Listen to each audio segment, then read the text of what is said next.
दिल्ली में रहने वाली झरना खातून अपना काम शुरू कर रही हैं। उनके पास अपनी ही मटीरियल रिकवरी फैसिलिटी यानी MRF है। कुछ साल पहले तक वो पूरे साल सड़कों से कचरा बीनती थीं।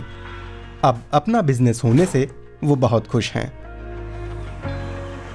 इस MRF से ये फ़ायदा हुआ, बरसातों के टाइम में बारिश से बचाव, और काम हमारा लगातार चलते रहते हैं, चाहे बारिश हो, चाहे धूप हो, चाहे ना हो, मगर काम चलते रहते हैं।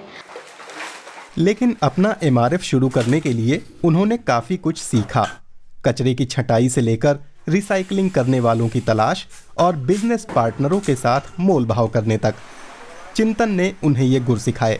ये पर्यावरणीय NGO लोगों को खतरनाक रोजगार से मुक्ति दिलाकर सस्टेनेबिलिटी और सामाजिक न्याय के लिए काम करता है।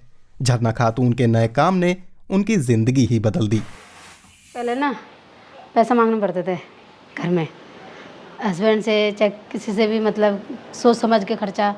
अब सबसे ये है कि मैं खुद अपने काम करती हूँ, खुद बिजनेस करती हूँ, किस तरह से अपने पैसा बचाना, घर की खर्चा, ये सब में बदलाव आए। झरना हर महीने करीब 10,000 रुपए कमा लेती हैं। वो उन 50 लोगों में से हैं जो पहले कचरा बीनते थे लेकिन अब इस तरह आजीविका कमा रहे हैं। यानी वो और उनके सहकर्मी हरित अर्थव्यवस्था का हिस्सा हैं। पर्यावरणीय सुरक्षा, संसाधनों का टिकाऊ इस्तेमाल और अक्षय ऊर्जा, ये तमाम क्षेत्र रोजगार के नए अवसर खोलते हैं।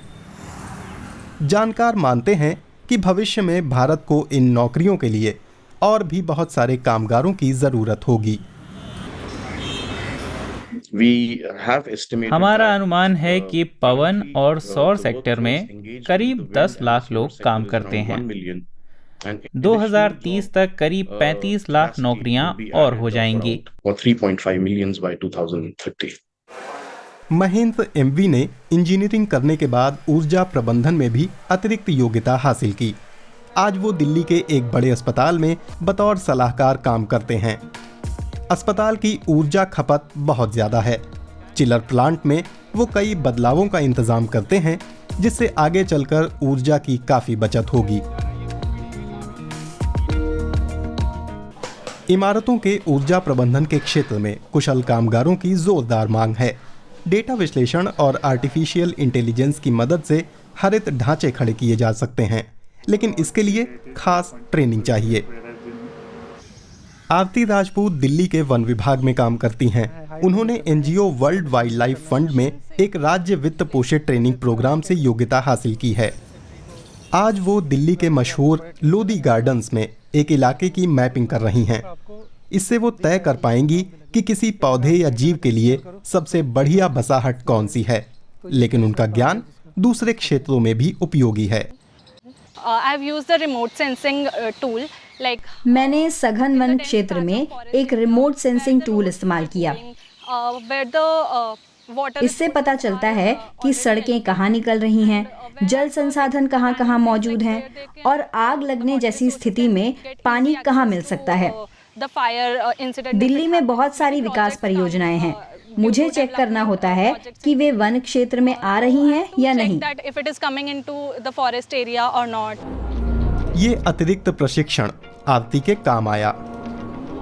उस समय G अरिंदन उनके ट्रेनिंग ऑफिसर थे।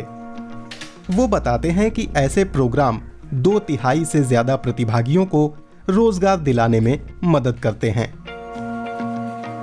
ज्यादातर लोग रिसर्च में गए हैं। कई लोग टेरी जैसे प्रतिष्ठित संस्थानों में हैं।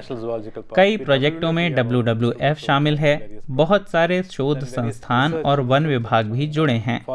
ये लोग खासकर इन्हीं जगहों पर काम करते हैं। ये बर्ड वॉचर संरक्षित क्षेत्रों में गाइड भी बनते हैं। ऊर्जा के नए स्रोत श्रम बाजार में अपने साथ नई चुनौतियां लाते हैं, तो नई चीजें सीखने को तत्पर कामगारों को नौकरी की चिंता करने की जरूरत नहीं है, क्योंकि भविष्य में उनके पास बहुत सारे अवसर होंगे।